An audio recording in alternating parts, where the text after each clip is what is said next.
Hello my dear viewers, कैसे आप सब लोग। उम्मीद करता हूं कि आप सभी लोग स्वस्थ होंगे और अच्छे होंगे। मैं एडवोकेट करीम एक बार फिर हाजिर हूं आपके बीच में कानून की एक और महत्वपूर्ण जानकारी के साथ।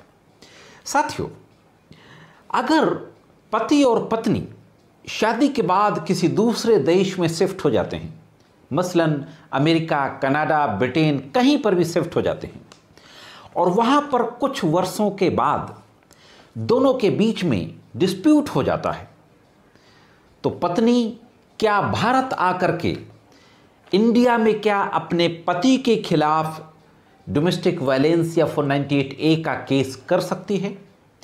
आज के इस एपिसोड में इसी टेक्निकल सिचुएशन से संबंधित कानूनी जानकारी के बारे में बातचीत करने जा रहा हूं। आज बात करेंगे ऑनरेबल मुंबई हाई कोर्ट के द्वारा इसी तरीके की सिचुएशन से संबंधित एक जजमेंट दिया गया था 2019 में, उसी जजमेंट के बारे में। तो जुड़े रहे आखिरी तक, बहुत ही इंटरेस्टिंग और बहुत ही इंपॉर्टेंट जानकारी है। तो देखते हैं कि पूरा मामला क्या था और मुंबई हाई कोर्ट के द्वारा किस तरीके का जजमेंट पारित किया गया। साथियों, भारत के अंदर एक लड़का और लड़की की शादी होती है। शादी के बाद वह दोनों अमेरिका चले जाते हैं और अमेरिका में शिफ्ट हो जाते हैं। कुछ सालों के बाद दोनों के दाम्पत्य संबंधों से एक बच्चा पैदा होता है।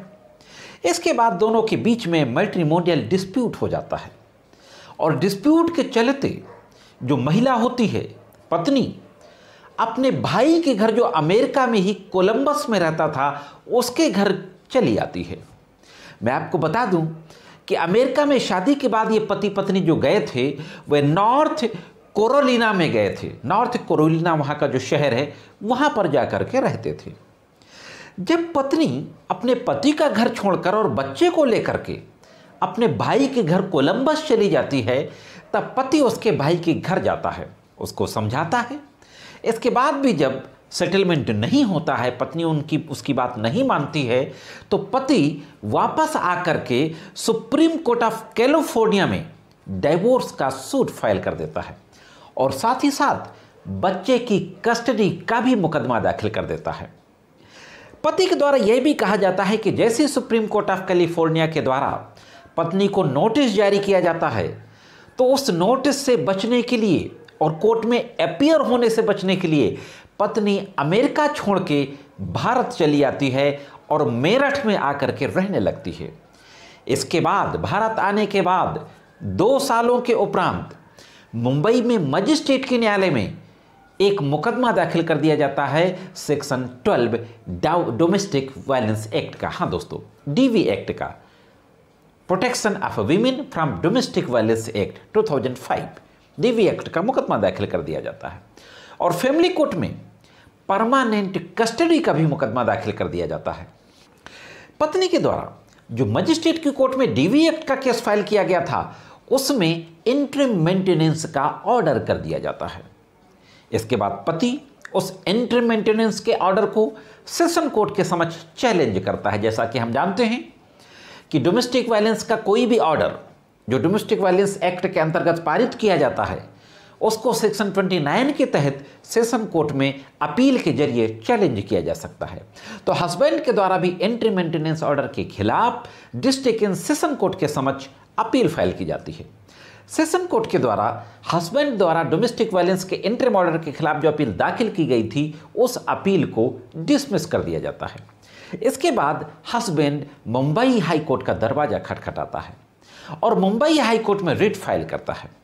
मुंबई हाई कोर्ट में जो मुख्य रूप से बहस के बिंदु होते हैं, पति के अधिवक्ता महोदय के द्वारा कहा जाता है कि पहली बात कि यह कंप्लेंट 2 साल विलंब से दाखिल की गई। हाँ साथियों, 2 years डिले और there is no any reasonable reason of delay to filing the complaint.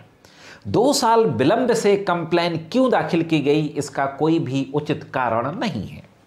दूसरी जो महत्वपूर्ण बात बहस के दौरान कही जाती है पति के अधिवक्ता महोदय के द्वारा, कि महिला के साथ यानी पत्नी के साथ भारत के अंदर किसी भी तरीके की डोमेस्टिक वायलेंस की घटना कारित नहीं की गई है। जो कुछ भी हुआ है वह अमेरिका में हुआ है, यूनाइटेड स्टेट ऑफ अमेरिका में हुआ है। इसलिए मजिस्ट्रेट के न्यायालय को, मुंबई के मजिस्ट्रेट के न्यायालय को इस केस को एंटरटेन करने का जुरिस्डिक्शन प्राप्त नहीं है। इस तरीके से आर्गुमेंट करते हुए डोमेस्टिक वायलेंस के केस को डिसमिस करने के लिए प्रेयर की जाती है।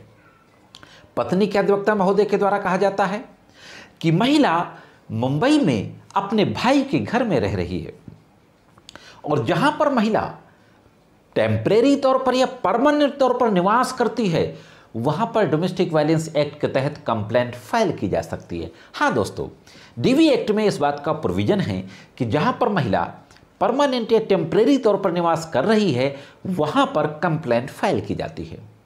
तो पत्नी के अधिवक्ता महोदय के द्वारा बहस करते हुए कहा जाता है कि चूंकि महिला अपने भाई के घर में रह रही है मुंबई में, इसलिए कंप्लेंट केस यहां पर फाइल कर सकती है।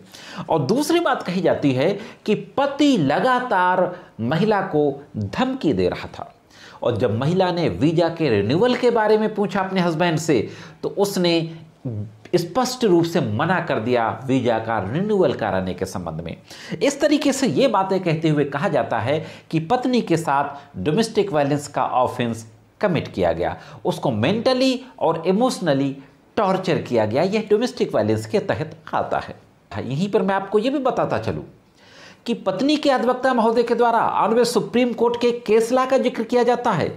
निक्ता वर्सेज यदविंदर सिंह, जो क्रिमिनल अपील 1096 ऑफ 2019 का है, इसका जिक्र किया जाता है और यह कहा जाता है कि 498A के संबंध में ऑनरेबल सुप्रीम कोर्ट ने यह केस लॉ पारित किया था, जिसमें सुप्रीम कोर्ट ने कहा था कि जहां पर महिला को शेल्टर मिला है ससुराल से निकाले जाने के पश्चात, वहां पर भी कानूनी कार्रवाई की जा सकती है। तो इस रूलिंग का हवाला देते हुए भी ऑनरेबल मुंबई हाई कोर्ट में पत्नी के अधिवक्ता महोदय के द्वारा यह बहस की जाती है कि पत्नी मुंबई के मजिस्ट्रेट के न्यायालय में डोमेस्टिक वायलेंस का सूट फाइल कर सकती है। दूसरी तरफ मुंबई हाई कोर्ट के न्यायमूर्ति महोदय के द्वारा पूरे मामले को देखने के बाद एक रूलिंग का जिक्र किया जाता है डिले के संबंध में। कृष्णा भट्टाचार्य जी वर्सेज सरिता चौधरी, यह 2016 का केस है, एसएससी में पब्लिश हुआ है। पूरी डिटेल स्क्रीन पर मैं दे दूंगा। तो इस तरीके से इस रूलिंग के फैक्ट्स को जिक्र करते हुए, पूरा उल्लेख करते हुए सारे मामले को देखा जाता है, सारे फैक्ट्स और सर्कमस्टांसेस को देखा जाता है। सारी बात देखने के बाद, दोनों पक्षों की बहस सुनने के बाद मुंबई हाई कोर्ट के द्वारा पति के द्वारा दाखिल याचिका को खारिज कर दिया जाता है और यह कहा जाता है कि जो इंटरिम मेंटेनेंस का अमाउंट बांधा गया है वो एज एटेज रहेगा। तो दोस्तों, जो बात निकल करके आई कि अगर पत्नी भले ही वो विदेश में रही हो, उसके साथ विदेश में डोमेस्टिक वायलेंस की घटनाएं घटित हुई हैं, फिर भी अगर वो भारत में रह रही है तो भी वो भारत के कानून के तहत भारत में मुकदमा दाखिल कर सकती है, खास तौर से डोमेस्टिक वायलेंस का केस। दोस्तों, यह केस था साथियों मोहम्मद जुबैर फारूकी बनाम स्टेट ऑफ महाराष्ट्र। इसकी भी डिटेल आपके सामने स्क्रीन पर डिस्प्ले हो रही होगी। तो दोस्तों, यह थी एक महत्वपूर्ण जानकारी। ये जानकारी कैसी लगी कमेंट्स करके जरूर बताएं। मैं समझता हूं कि जानकारी आपको ज़रूर अच्छी लगी होगी। आज के इस वीडियो में सिर्फ इतना ही। मिलते हैं किसी अन्य वीडियो में कानून की कुछ अन्य जानकारियों के साथ। तब तक कानून की विभिन्न तरीके की जानकारियों के लिए देखते रहें लीगल एंड सोशल।